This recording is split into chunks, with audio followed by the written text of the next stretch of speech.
Get out of your own way. A lot of people have bad habits that will get in the way of your success. Get those out of the way because you'll be in your own way and you'll block your blessing. You don't want to block your blessing. The Job Guppy podcast is on a mission to help career explorers and job seekers find out from real people what a specific career or job is really like on a day-to-day basis. Join me, your host, Chris Hodges, as we dive in and explore jobs with each guest. You'll hear from experienced working professionals with transparent, realistic, and job-specific insight about the daily roles and their career journey. We go on to explore other topics like job search recommendations and income and salaries. You'll hear answers to questions like, do I need to go to college for this job? How much college? What is your work-life balance like? What do you like or dislike, or what would you do different? And if you don't like what you hear about one job role, we discuss alternative job titles to explore related to the same industry. And my favorite part is the end where the guest shares their inspirational insight and recommendations for the next person wanting to get started on their career journey.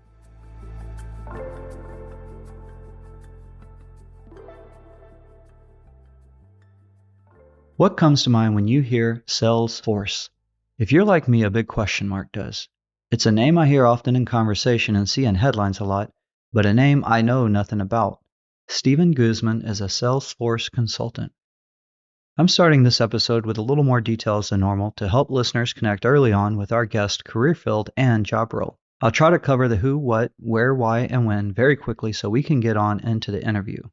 The who, Salesforce. The what, a software product with tools available to help manage customer connections and interactions.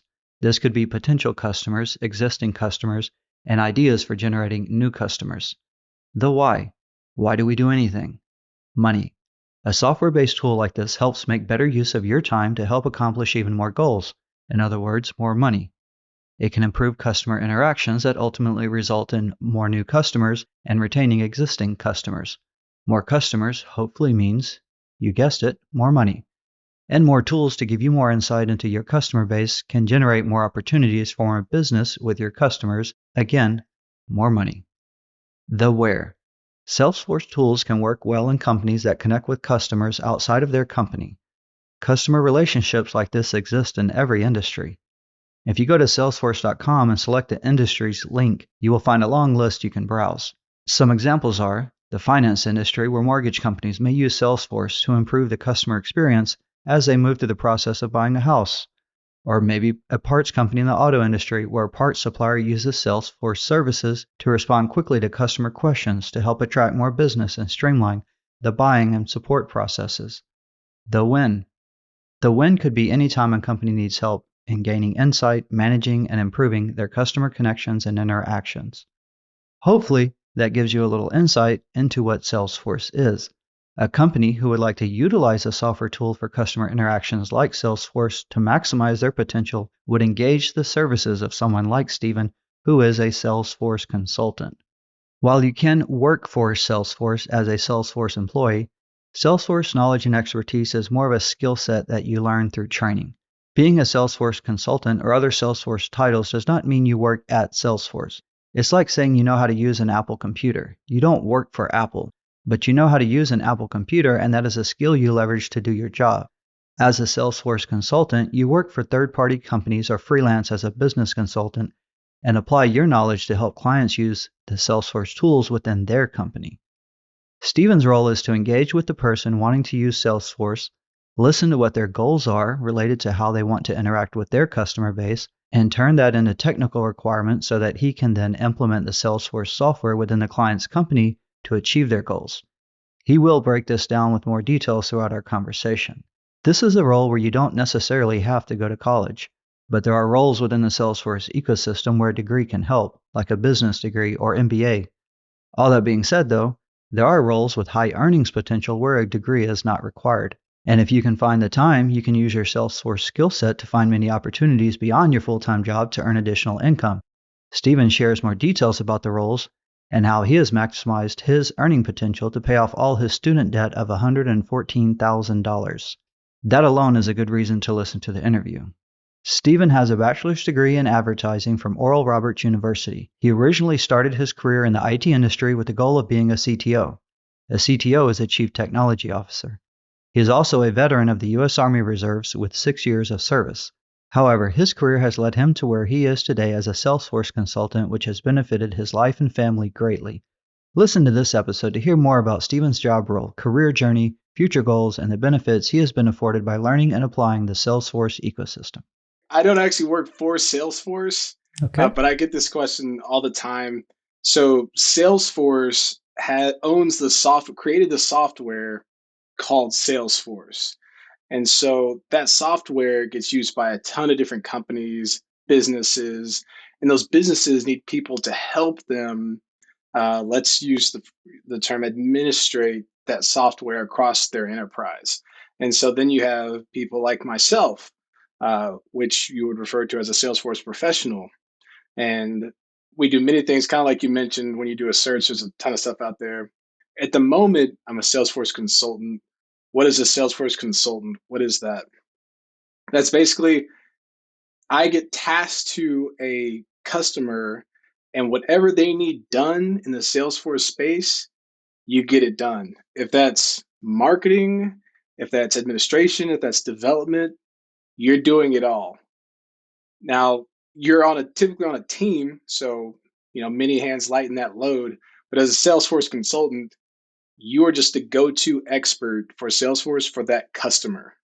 So then, knowing that, who is the company you work for, or are you a freelancer in that sense, like a kind of, I don't know if you say self-employed or on your own, or are you part of a company that represents the tool Salesforce use? Yeah, great question. So I work for a company called Huron. They're a consultant firm, and they have their hands in many different industries. I happen to be a part of the Salesforce practice, and part time I do some work at another business called Armavel, and there I do Salesforce administration actually for the VA. And then here and there, I've had friends that say, "Hey, Stephen, I've gotten Salesforce and I need some help. I don't really know what I'm doing," that sort of a thing. And I'm happy to always to lend a hand, that sort of a thing. And so on my LinkedIn, you'll see there's some freelance work there. Okay. That's what that's talking about. So I wear a lot of hats, and there's a few reasons for that. I love the diversity of the space. That's one of the things that Salesforce has been able to afford me is it dives into that need that I have for diversity in all the things that I do, and I've been able to find that in work. So that's been really gratifying, I could say. Yeah. And how does that work? My first thought is when you say you work, for work associated with Huron, and then you work with the other company you mentioned, and then you have some freelance. My first thought is like, oh no, are you working for, should we be letting Huron know you're working for other people? Is that okay? Like, is that typical if you're working with Salesforce tools and everything, or representing, working with them? It's okay. All of my employers are aware of each other. One of the things that put us into that situation is we started off with a ton of student loan debt, and we said, how are we going to pay this off? At the time, it was somewhere around 114,000 that we needed to pay off. And so we started thinking of ways this could happen, and those other roles came in. So Huron is my full-time job. And over the course of the last 2 years, I've worked part-time for Armavel, and that helped us pay off our debt, student loan debt, which we paid that off earlier this year. That was a huge blessing. Yeah, And then again, congratulations. Yeah, that's a big thank deal. you. It's massive. Yeah. And half of that was mine, and the other half of that was Parent Plus loans. And so I was able to, say thank you to my mom for taking out all those loans all that time ago and paid those off. So, she's also debt free too. So we celebrated together. It was a special moment. Yeah, that's great. But I wouldn't say it's typical that people work multiple jobs in the Salesforce space. I just think Okay, that it's not if I typical, could, but it's possible. It's a yeah, possibility. yeah, Okay, I don't work like the roles don't overlap each other. sure. So I'll work the part-time roles like on the weekends or late at night. Some of those roles go early into the morning because it's a 24-hour. That part-time role is a 24-hour revolving job supporting the VA. So they've always got opportunities there. Okay, well, I think that's a real good description of the kind of work life, and learning Salesforce has afforded you to be able to pick up these different type, like full-time, part-time, freelance, knowing, having the skill set, so if you could maybe take a few minutes, like what is that every day? Like, I don't want you to give away any customer secrets or anything proprietary, but like, are you kind of working at your computer? Are you dealing with programming? Are you on the phone with people? Are you doing white presentations or statistical analysis? Like, what are some of the projects like? How diverse are they? Yeah, definitely. So as far as what my day to day looks like, I'm, at my computer. Thankfully, I've got a standing desk that can go high or low, so I'm able to stand or sit. That's been great. But typically, I'm on customer calls. As a consultant, one of the things that I've had to do is be a business analyst. So it's pulling out requirements, talking to customers, and then also doing the work. But it's a lot of keyboard. It's a lot of keyboard work. Some of the things that you need to be prepared to do is know how to listen to people and listen to the things that they're telling you. And as a business analyst, I need to be able to take what they're telling me and turn those into requirements, technical requirements, user stories, things of that nature. There's not a lot of whiteboarding. Lucid is the program that we use, and we're building process mapping. So I guess you call it process mapping. Yeah. Yeah. Okay. I do a lot of that in my consultant role because it's a lot easier. People will understand what a business process is if they can see it. And so I do a lot of that. So that's still keyboard work. When you're doing these process maps and these keyboarding, are you plugging like things into Salesforce tools? Like it's a Salesforce kind of algorithm or a Salesforce block, and you're saying, like, I don't know, like, do you have an example of like one that you can maybe talk about without mentioning names? Yeah. As far as the Salesforce work that we do when we're doing, you could describe it as, are you familiar with node-based programming? Uh, Things like that, where kind of. you take like blocks of data and then you connect them together and then they do something versus typing an algorithm. Yeah. In Salesforce, you can make, I'll use I'll use the term magic. You can make magic happen in Salesforce by connecting the dots. There's just things called flows. And flows basically take that highly complicated algorithm, and it's like node-based programming. You're connecting different pieces of code together to do something. So maybe there's a customer that says, "Hey, when I get a new prospect, I need an email sent to my boss that lets my boss know that I've got a new prospect." And then from that email, my boss needs to be able to see how much that prospect is worth, that sort of a thing. And after that email gets kicked off, then take that prospect and turn them into a contact record, and so on and so on. And so flows are really big in the space. In my current role, I don't do a lot of flows, but historically, I've had to do flows and approval processes, things like that. So let me go back to my day to day. So I'd be doing business analyst work and also mostly administrator work and a little bit of like low end developer work. From the business analyst side, we'd be doing business process mapping. That'd be just taking a business process, which is like something you do from when you sit down at your desk all the way to like the end of a task, whatever task that may be. That is a business process. For example, if you want to go and take time off, you have to put that information somewhere. That information gets sent to somebody. That person does something, and then there's a resolution. So that's like business process mapping. And then from the administrator side, on any given day, I might be making fields. So like imagine just like a blank piece of paper, and you're adding boxes that you're going to put information. So think of like first name, last name, date of birth, maybe your social security number. We don't never put social security number Yeah. on stuff. That's private data. And but you get the point what I'm saying. Yeah. Typically, I'd be doing stuff like that. And then there's these things called flows, which take that business process and allow you to do things automatically. And to give an example, somebody might create a record and they say, "Hey, when this record is created, I then want to create two other records that are synonymous or support that." So you've got Chris's record one. Then you've got, when Chris's record is created, I want you then to create an opportunity record because I want to sell something to Chris. that sort of thing. That's you can do that stuff with flows, and it all is connected because your business process map tells you what is Chris's process, what is the story of this person, and with flows you connect all the pieces together to make things happen automagically. I hope Did that you just say informs kind of did you say automagically? automagically. I caught that. Yeah. Yeah, I think that's a real good description. And is Salesforce geared to one type of? Is it all about the? It's called Salesforce, but is it geared toward selling? Because that's the example you gave, or is it more of a consulting role where it could be anything, and it could be somebody's trying to improve their shipping, somebody or is it more about leads based? Building up sales contacts and how to optimize and maximize that kind of potential. So Salesforce, their biggest package is definitely sales based. Sales teams selling things, getting opportunities, Gotcha. winning big deals, things like that. So Sales Cloud, Service Cloud is Salesforce's bread and butter. That's like the basic Salesforce that everybody pretty much wants. But outside of that, Salesforce has different products that you can use. So they can manage marketing. They're getting into NFT management.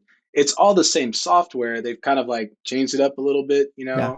added some different titles here, some different packages here. Because that's the fun thing. It's all, ones and zeros that's being customized. So, I mentioned NFTs. They've created what they call NFT Cloud, which that's just Sales Cloud repackaged up, change it up a little bit, put it into NFT Cloud. So it's just constantly changing. So Salesforce is highly customizable. It can be customized for any industry, but Sales Cloud or the sales industry is number one.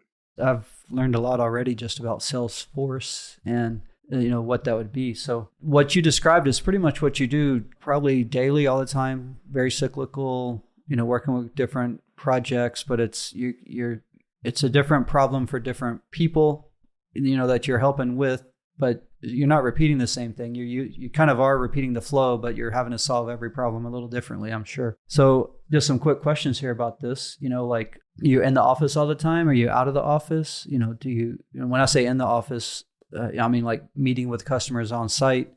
I think you'd mentioned in some of our pre-talk you're remotely working, but I was thinking more of like if you travel to meet customers on site. In your case, your office is your home, maybe, and traveling. Is a large portion of the time in meetings or on your own, not talking to people, or is it like a 50-50 split? So I'm 100% remote. So it would it would almost take an act of God for me to travel somewhere to meet Okay. with the customer. Okay. I would love to do that, but But your position 100% affords being remote, not having to travel, correct. and let's say you did want to, would that be a possibility? Is that something your role is conducive to if somebody wanted to get into it, liked what they heard, wanted to pursue this, but they did want to travel? Yeah, there are roles within the Salesforce ecosystem that are perfect for people that want to travel. Maybe someone that wants to be in sales, they may travel to go meet a customer and, make deals happen. Yeah. And then if somebody did want to travel, they'd probably want to look for a different role than specifically the business consultant type role.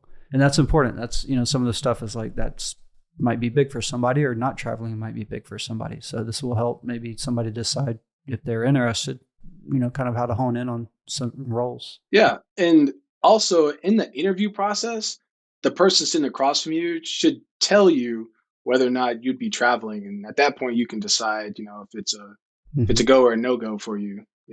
So now let's talk a little bit, just a few minutes on like what your career journey was. You went to college, you got a degree in advertising. I'm pretty sure if I was betting man, I wouldn't say you thought you graduated and you were going to go work at, Salesforce. So, how did that kind of progress, and what led you to, what did you think you wanted to do? When you started college, got your degree, where did you end up going? And then how did it migrate over to Salesforce? Yeah. This is going to be a second because I got to lay this out here. Okay. So my entire life, my mom has said, you're going to college. I don't care if you don't want to go, you're going. Yeah. So I've always had that in the back of my head, like, I got to go. I don't know Yeah, how so I'm that going to part go. I'm wasn't going to a go. question. You weren't pondering that. No, I knew I was going to go. I just didn't know where I was going to go or how I was going to get there. Had no clue. And then, when our paths crossed, you gave me some wisdom So like, hey, for you to have these bigger things in life, a degree is a good way to go. And me at that point in my life, I needed some instruction. I needed some mentorship. Basically, I followed the girl I was dating in high school. She got accepted to Oral Roberts. And so everybody around me was saying, hey, Steven, you should apply to ORU. At the time, I was looking at lacrosse scholarships. There's a few schools looking at me. They weren't offering anything that was like full ride. We had the greatest player in Texas on our lacrosse team. So when I knew that, I was like, all right, I need to start looking at other things. So I applied to ORU, got accepted, ended up going there. The relationship didn't work out, but I stayed there. ORU is huge on building the whole person, a body, mind, and spirit. So I really needed that in my life. And when I initially got there, I thought I would study worship arts, but this was God. They were like, hey, you have to have something prepared to be in this program so you can audition. I had nothing prepared. And so that went out of the way. Then I thought, hey, my stepdaddy's an electric engineer, which pretty cool thing. Mm-hmm. So maybe I'll be an electrical engineer on the degree side because he just went to like trade school, that sort of thing. Went to talk to them. And they were like, Mr. Guzman, your scores do not tell us that you'd be a great engineer. So I was like, okay.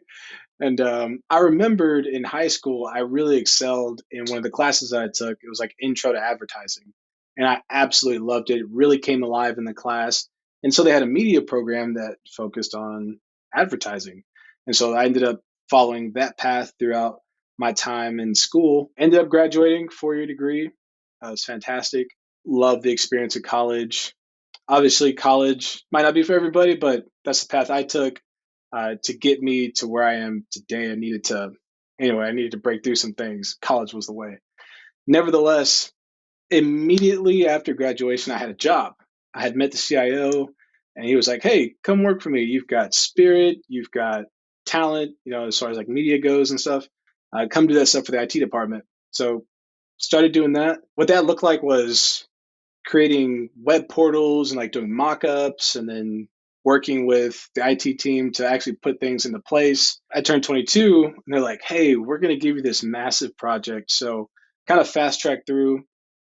I was given a project. It was like $1.5 million worth of technology to outfit these classrooms. And at that point in my career, I was like, I'm going to be in the Army Reserve and I'm going to be a CIO. And that's what I'm going to do. Well, 5 years going down that track, big projects done. It's getting the university millions and millions of dollars, very fulfilling role. The university basically said, hey, we no longer need this role, so we're going to eliminate you. I was laid off. And what is CIO? Chief Information Officer. So Okay. that's the top dog in the IT department, Okay. Chief Information Officer. Yeah, my role was very close to the Chief Information Officer. So naturally, I was like, oh, yeah, this is what I'm going to do. I looked up to him, that sort of a thing, and had a lot of mentorship type thing going on. But yeah, they said, hey, we no longer need this role. It was a project manager role. We no longer need this role. So took some advice from my advisor in school. Her name is Christy. She's a phenomenal individual. She said, hey, Steven, you need to look for something you're going to do for the rest of your career. And that was the first time that career like got into scope for me. It was like career. And I was laid off for like a week or two. And a buddy of mine that actually works at Huron with me now, he was like, hey, you should look into the Salesforce Veterans Program. And that's how I got linked into Salesforce. So I immediately did the things that somebody might do. They're like, hey, what is Salesforce? So I just Googled Salesforce, Salesforce jobs, Salesforce income, Salesforce roles, things like that. A whole bunch of stuff popped up. Indeed.com, jobs available. Salesforce, they have a site called Trailhead. I know we'll get some of that stuff later, Mm-hmm. but on Trailhead, they had all the different jobs that you can work in, and I showed that to my wife. As I mentioned, we're like family oriented. It's like if we're gonna bet the farm on something, we need to be all in together. At this point, that word career was starting to resonate with you. Like this isn't It like, what am was I? I'm just getting a job. Let's have fun. It was like you were kind of like career was starting to take on a bigger meaning in your life at this point. So you yes, were it looking at was a job that you could build a career off of, not just I've got some credentials with me. What can I do with it? Now you're kind of more of, forget the credentials. I need something, whatever it is, that looks interesting and will build a life for me at this point. exactly what's going to take us to the next level. Okay. Because so far we had been, I'll use the term bracket. We had been in a bracket that was really on the low end, and we couldn't do some things we wanted to do, like, maybe raise kids at a level that we wanted to. That was its own little story. And, wanting to build a house, just we aspired for more. And the student loans. As I mentioned, I had 114,000 in student loans that need to be paid off. So I was constantly in the back of my mind, like, I've got to make more money to pay for these things. Yeah. I've written these checks. Now they need to be cashed. That was constantly in my mind. And Salesforce had all that. It had great career progression, it had diversity of work, and it had an upside that was just unimaginable. You mentioned the VA. Is that Hmm. something they have a special program? Like if somebody was a veteran, they could actually come at it from a different angle than just somebody else that's not a veteran? Is there a certain tract or something there to look into for if Yes. somebody was watching this and happened to be a veteran, like what would they look up, specific to that? Yeah, you can type into Google Salesforce veterans, Okay. and you should come to a site that's something like veterans.salesforce.com. Okay. And that is the veterans on ramp into the Salesforce space. Yeah. It's handpicked classes that a veteran can take that lead to taking the certification exam, and Salesforce makes it a little bit easier for you by giving you a voucher for that exam. No, that's great. That's good information for somebody who might have just looked at Salesforce and not thought to punch in veteran at the end of it if that applied to them. And so Absolutely. that was your career journey, I guess, and into Salesforce, how you got from an advertising. So do you need certain credentials? Like you have a degree in advertising. Do you need a 4-year degree? Is this something that if you go through the Salesforce uh, training program, if you did not have a 4-year degree, would you still be able to work in this role, kind of thing? How open is it or how narrow is that entry? Without a degree, you absolutely can reach, let's say, the top of the Salesforce ranks. The only thing that'll get in your way is a business that says you have to have a degree to work here. But even with that blocker, if you have the talent, the experience, that doesn't matter, and they will hire you. Okay, that's good to know. Some questions I like to ask, and these kind of go together. Likes, dislikes, work-life balance. How would you describe that relative to what you do? So, is the question, what is work life balance like for me in the Salesforce ecosystem, or just in general? What do I like about the work life balance? Could you maybe restate the question? It's really like, what is your work-life balance like? Whether you like it or not, just what is it like? Maybe that's a better way to say it. Yeah, definitely. I feel extremely blessed to have a really good work life balance. Okay. Huron prioritizes family, and they also prioritize work. And let me put it like this: um, I take my work seriously. I don't take myself very seriously. I make sure that I get my work done, and I make sure that if something needs to happen with my family, that gets done, and I let my place of work know, hey, my son's got an appointment, or I've got to take care of this, that sort of thing. And what you find ends up happening is that you're able to plan ahead a lot of the time. So if you're booking an appointment a month in advance, you put it on your work calendar. That way you're able to navigate any stand-up meetings, which a stand-up meeting, so I have stand-up meetings where it happens consecutively, consistently. I have a Monday meeting at 8:30. Every Monday I'm going to have that meeting. So if I can plan ahead, I'm able to navigate those things and have a really good work-life balance where I'm taking care of the stuff that happens offline, so off the clock, and I'm able to pursue excellence on the clock. Okay, great. No, that's a great way to put it. And is there anything, like do you have like anything in particular that you really like about, and maybe it is work life balance, but do you have, you know, is there anything else that stands out to you, or is there anything else that, you like, we're hearing all the glamorous stuff, like, I don't want to get you in any trouble with any coworkers or nothing, but, is there anything that, you just, I love everything, but there's just this one thing that's like, I got to do it. I don't like it, but it's just part of the job. So while there are plenty of glamorous things with in the Salesforce ecosystem, as you're working from home with work-life balance, some of the things that I don't like, and I wish in the past and present and probably in the future, and this is probably the same for a lot of people that work in this space. I don't like that I don't get to be face to face with my teammates. I would love to be in the room with the people that I work with to be able to collaborate and to get answers quickly. And I'm sure they would like the same thing, to have Hmm. that access, for 8 straight hours to you, you just would work faster. I really appreciate the virtual world and what it affords with the work life balance. But if I had to dislike anything, it's just that I wish I had better connection, with my coworkers. But they have lives. They're managing that work life balance as well. They have appointments. They have stuff that they do.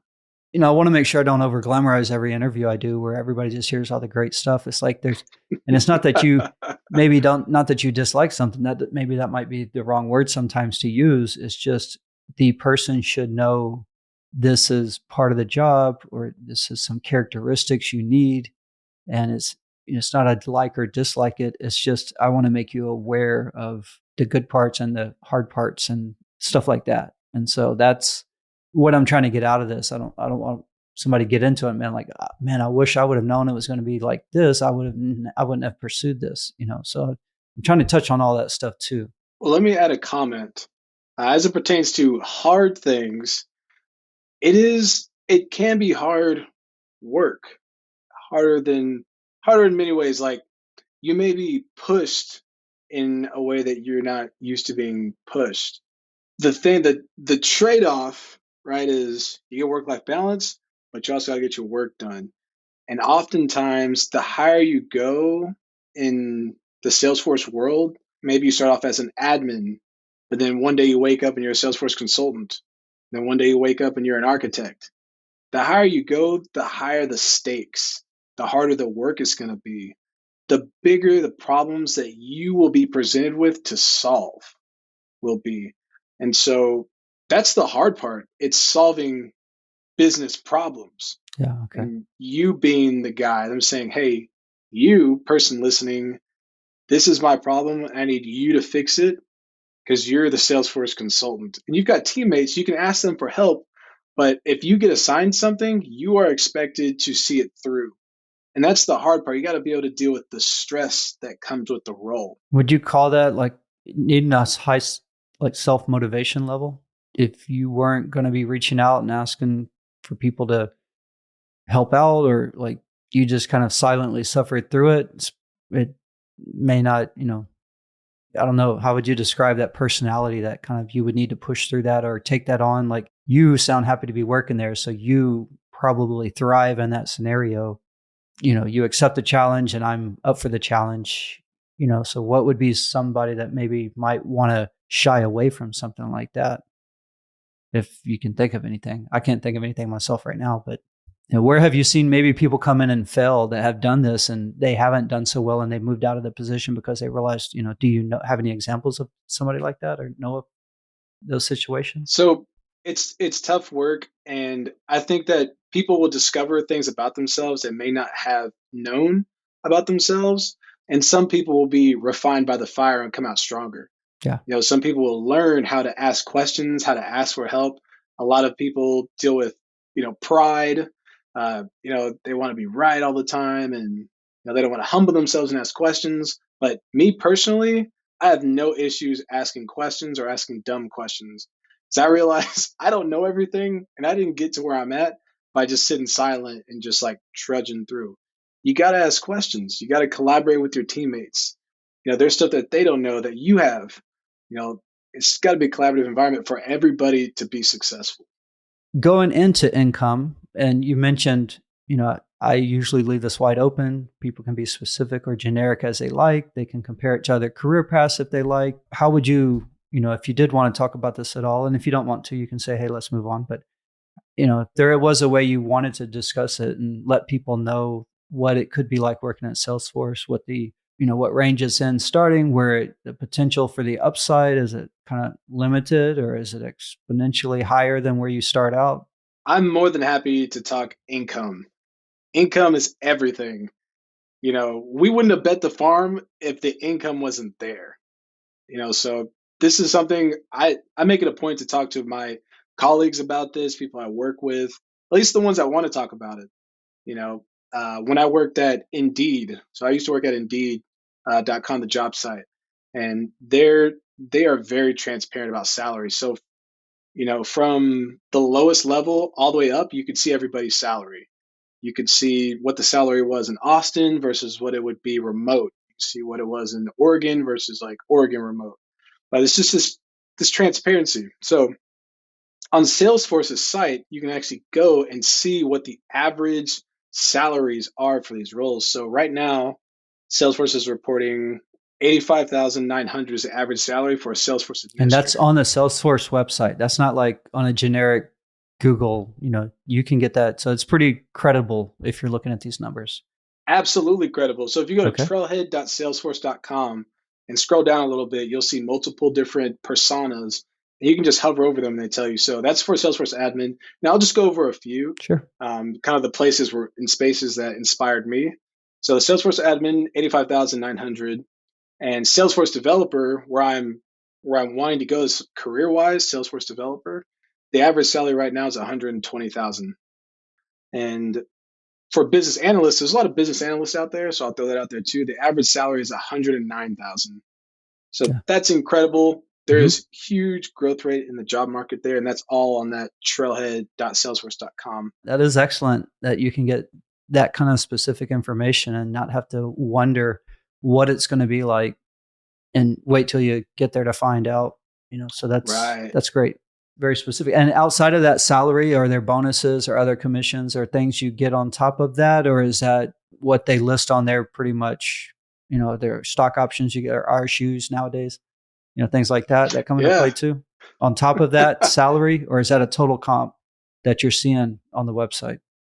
So that's just salary that I was describing moments ago. But most places these days are adding on great benefits, like you're starting to mention. Some of my favorite benefits have been unlimited PTO, take off as much time as you need. Mm-hmm. And another one that I really enjoyed was the RSUs, the stock like options internally, being able to get some extra income that way. Also, a really cool one was you got a remote stipend. So they would pay for your internet and give you extra cash on top every month, That's uh, just for working remote and for paying for little expenses. yeah. I don't expect that from every place, and the person listening shouldn't expect that from every place. But you know, you can ask about those things, in an interview or do your research. Do your research. Glassdoor.com, phenomenal. You can find out a lot from Glassdoor. So talking about that, some of the websites for let's just move on into that. If you're job searching, you've already mentioned several good names. You mentioned several good websites. So I won't get you to list all that out.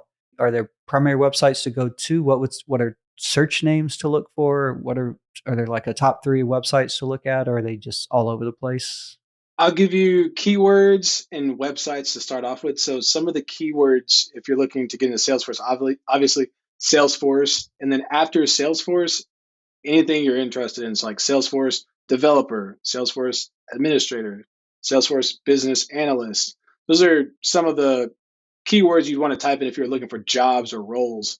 I like that. Always add that Salesforce because you can be a business analyst and have nothing to do with Salesforce. You can be a developer, have nothing to do with Salesforce. When you look these jobs up, will you find that basically different companies are hiring people that know Salesforce skill sets? Like it would be like in some of my research, I saw like Deloitte pop up a few times. Yes. So it's like companies like that would be hiring, but they're looking for somebody in that role that has a skill set. And so you're not going to work for Salesforce. You just know Salesforce is a tool, and you're working at Mm-hmm. other companies. Okay. So that's very helpful to know. That Yes. explains that. Now, there are people that want to work for Salesforce and obviously can. That's like, I affectionately say working for the mothership. Mm-hmm. Salesforce is kind of like that entity. Well, it is the thing. And so a lot of people would love to work at the mothership. That's always an option for Okay, people. so they may There's they may roles. show up that Salesforce may show up as one of the hiring companies themselves. Yes. Yeah, I mean I know they have people that Yes. work there, but same people doing what you do for a third party, they also have their own people working for Salesforce doing the same role. Absolutely. And Okay. you can work for Salesforce and not do anything technical. You could do anything from sales to marketing to So really development. and major websites like Indeed, Monster.com, like that would probably be your go-to. Definitely, Indeed, research on Glassdoor, not necessarily for the role, but to understand the employer. USA jobs, I think is what it's called. There's clearance jobs. That's kind of those last two are really for veterans, but those are huge. No, that's good to know. And LinkedIn, LinkedIn. Okay. yeah, LinkedIn, Indeed, and Glassdoor are probably the three that I hovered around whenever I was looking. Career ladder wise, you kind of gave a little bit of an overview, but it sounds like there is a growth progress. If somebody was researching this, like, I mean, I'm sure it goes in different directions, but what was that career growth of where you started, where you're at now, or where you're moving to, where you'd like to be?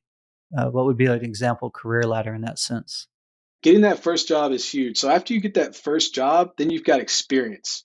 You're in. And for me, I decided what I wanted to be, which is a Salesforce developer. I said I needed that hands-on experience. So what it's looked like so far is the first job I got in, it was a Salesforce consultant. And I was working in a few of the Salesforce clouds, Sales Cloud, Service Cloud, Pardot. Pardot is marketing, and a little bit of nonprofit cloud, which is nonprofits. And then from there, so the Salesforce consultant there, which really was like a Salesforce admin, is what I was doing as a Salesforce consultant. And so after that, I moved into a Salesforce test engineer, which is testing, which is you build something, Chris, you're the developer, you build something, I then write out steps on how to test what you made. If you made a sandwich, I'd write a test script that says you start with two pieces of bread, then you add some mayonnaise. Like that's a test engineer. Then I moved into a role as a Salesforce administrator, a business administrator, which really gave me the opportunity to see dev work, be hands on keys, but not have to write code. So I'm getting closer, I'm getting closer. Now I get to the point where I'm a Salesforce consultant. So I can do all the things that I've described. I can do all those things. And I can also do a little bit more advanced work on the technical side. At this point, I've gotten some experience with Apex, so I can kind of see if there's some issues here and there. I can start an Apex class, that sort of a thing. So as I'm progressing, my next goal is to reach Salesforce developer, is to make it simple, be hired as a Salesforce developer. Hopefully that's at Huron. That's what I'm aspiring to. That's what they're expecting from me, is to grow into a Salesforce developer. That's one of the reasons why I came to Huron, is that growth path that they have set for their employees. It's pretty awesome. But that's kind of the path that I took. And do you find in this industry, like, I guess in the circle of people you know or you've been exposed to, do people move around a lot between companies, or do people tend to stay with the same company? Is there like a percentage? I would say that it's not uncommon for people to move, and most of the time it's for compensation purposes. Okay. The last few years have been a bit of an anomaly where there were layoffs. For example, you may recall earlier this year, a lot of the big tech companies were doing layoffs: Tesla, Amazon, Facebook, or Meta, and Indeed. So I was involved in those layoffs, and so thus I had to move. But you also see people staying places for years and years. I'd say if you look at someone's LinkedIn and you see that they've moved around a bunch, I would give them the benefit of the doubt and say that it wasn't anything behaviorally and like that had to do with behavior, but it was probably compensation. Compensation was probably better. Sometimes you got to move to get paid more. That's a So reality. this is actually a skill set of having that allows you some flexibility where if you don't like one place for whatever reason, you have some flexibility and options, pretty good variety of options. So, which is Yes. good. Some places don't have that. Like whether you like it or not, you're stuck there. You got to start all the way over somewhere else. So that's not Hmm. the case with this Hmm. role. So is there any degree that's, you would say it's like if you were in college right now, like any degree that's better suited for this, or it's like that really doesn't matter and the leveler is going to be going through the Salesforce training programs? If you're in high school and you want to get into the tech space, I'll just kind of use a tech space. Get into algorithms, get to know your math teacher, let them be your mentor. Go to college. If you're inclined to go to college, study computer science. When you get to the point where you're at the place where you're applying for jobs and things like that, you'll have an easy entrance. They'll see your credentials, computer science, boom, you'll be in. It'll be too easy. Let's say you're not very technically inclined, but you still want to get into the tech space, maybe Salesforce. And you're in high school, maybe you're interested in the arts, and maybe you're in band, maybe you're in choir. I was in choir, maybe you're a people person, you know. Um, there are spaces for people like us in the tech space. So if you decide not to go to college, maybe you can get into sales and tech space and get to know the software. And as you get to know the software, you'll become more comfortable administrating the software. And that's how you can spiral into the Salesforce space, the technical space. If you're inclined to go to college, perhaps I studied advertising, right? But if I had to rewrite it, I might go into business administration because when you get to that next level, and you're working with customers, you're able to understand the process and money and flow of things a lot more intuitively because you studied this for 4 years. You know, and getting an MBA is huge when you get to the point where you need to do negotiation and write out proposals, and I think it's called RFP, sending out requests for proposals, things like that, or receiving those things. MBAs come in handy in that space, and These are roles that would apply for Salesforce associated positions and roles.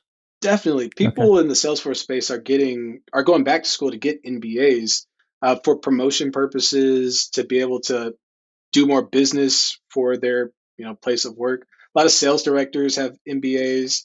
Sales directors have to be savvy with the software so they can sell it, or so they can tell their when you're a director, you're leading people, so you can help lead your people to sell better, things like that. But a lot of people go back and get their MBAs.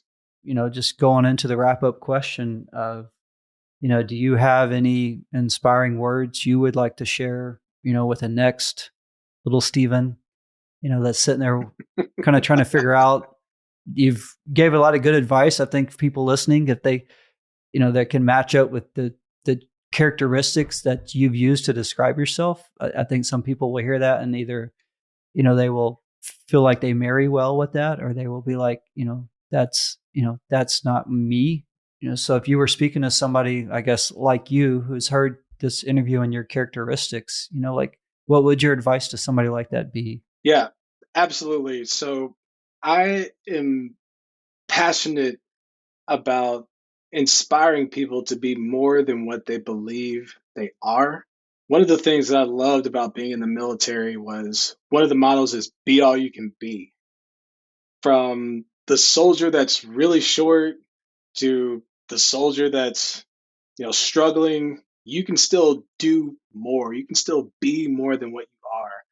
And for that person that's listening right now, I want to encourage you to be all that you can be. You may be in high school, you may be like me, where you grew up in an environment that you couldn't grow. If you're familiar with, I think there's some song lyrics, but it's like the the flower that rose from the concrete type thing. That's what it really felt like for me as a youth in high school, and I really broke out of that mold and was able to grow. And just want to encourage you, where you're at right now isn't where you're going to be in 10 years, but the choices you make right now will decide where you're at in 10 years. So if you're thinking right now, hey, I think that I want to make something of myself, and I'm kind of speaking from my background because I was shy, I wasn't sure what I could do, and if I could encourage young me, I just tell me to go for it. Yeah. Go to college, go to school, focus, lock in, have a good time, but lock in and get to know other trades. Talk to your professors more. If you're in high school, talk to your teachers more. Ask them questions. Hey, what do you know about the tech space? Hey, if you could do it differently, what would you do? And let those people mentor you and guide you. And the other thing is, like, take yourself seriously. Like, you matter. Your your life is so important. The things you do today are gonna make a difference on your tomorrow. Take your life seriously. Take what your mentors tell you and run with them. Talk it over with your parents. Ask your parents questions about salary, about different places of employment, different jobs. What do they like about their job? What would they have done differently? Just try to soak in everything that you can. I mentioned it at the beginning of this podcast. That's what I did with Chris. I asked him questions about what he did to build the life that he had, and he inspired me. And I kid you not, I thought about it every single day since that moment. I still think about it today, and I've got a house. I consider myself successful, but I still think about it to this day. He told me that like on a Sunday afternoon, and when I was like a knucklehead kid, I had braids and stuff, but he inspired me. And I just want to tell you, be all you can be. Don't be afraid to go for it. Bet on yourself. You can do it. You're worth it. And just go for it and see what happens. And 10 years from now, you'll be glad that you did. Yeah, man, that's great. That's you're inspiring me again. But appreciate it, and appreciate the kind words too. Ultimately, you had to do it yourself though, right? So Absolutely. other people help and feed things in, but it's really up to you, and don't let you Yeah. get in your own way. Get out of your own way. That's something right there Yeah. too. Get out of your own way. A lot of people have bad habits that will get in the way of your success. Get those out of the way because you'll be in your own way and you'll block your blessing. You want to block your blessing. All right, I'm gonna stop. Yep. Yeah, no, it's fun. It's fun. That's why I enjoy these. I love hearing that was my little addition at the end was these, that I like to wrap up with that question because it just kind of usually ends with a high note and some optimism. If somebody gets to the end of these, hopefully I like to call it, pushes them over the edge or helps them make a decision, they weren't ready to make before they kind of heard that. They'll never know where people are going to hear these at, where they're at in life. So, hopefully it catches them at a True. good point. All right, man. Well, I appreciate your time, Stephen. Absolutely. I love being here. This was awesome. I'm fired up now. If you like what you hear and want to take the next steps in exploring your career after listening to an episode, go to jobguppy.com to see a summary and helpful links to things mentioned during the interview, like industry-specific forums or websites, example job searches, career ladders, and degree programs or trade school recommendations. The hope is you now have more information than you did before from the guest on the podcast to help you move forward with the next steps on your career exploration journey. Tune in each week as Job Guppy continues to explore a million jobs in the sea.